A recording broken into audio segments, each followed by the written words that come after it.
Halo, assalamualaikum warahmatullahi wabarakatuh. Berjumpa lagi bersama aku, Rudi Restebumi, di channel Rudi Restebumi.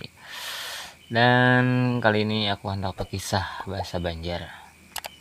Nang berhubungan lawan buah, nang berjudul Kabun Tiwadak. Ini kita kisah Julak Ijak. Julak Ijak ini berisi kabun tiwadak nang luas benar. Banyak. Tapi si Dini minik. Setiap musim tiwadak, musim maling ya juga beimbai. Banyak tiwadak, banyak juga maling.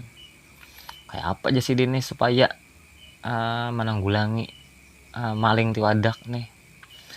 Jadi Julak Ijak nih berinisiatif maulah tulisan. Nang tulisan tuh dipasang sidin tulisannya di kabun sidin, di kabun tiwadak sidin tuh. Tuhan tuh tahu haja siapa nang ambil tiwadaku, tulisannya kayak itu. Tuhan tuh tahu aja siapa nama ambil tiwadaku. Sidin berharap supaya maling itu sadar membaca gitu nah, jadi asa tanang mbah menulis tadi Sidin nih tinggelakan aja bulik sama lamaan.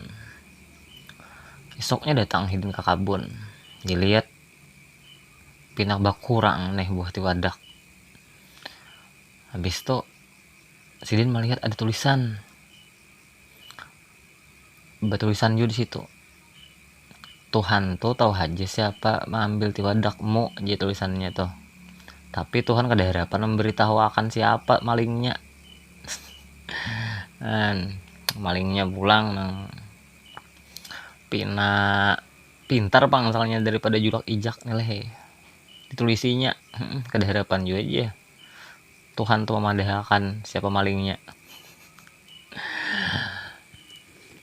Nah, itulah kisahnya sedaklah. Kada kisahnya. Itu aja dahulu. Nah, bila pian ketujuh lawan channel ulun, tolong di subscribe. Nah, channel orang Banua juga, channel orang Berabai, dan kunjungi juga channel ulun yang ada di deskripsi lah. Ada linknya di deskripsi channel Pribumi Evolution dan Renovation Victories. Nah, itu. Oke.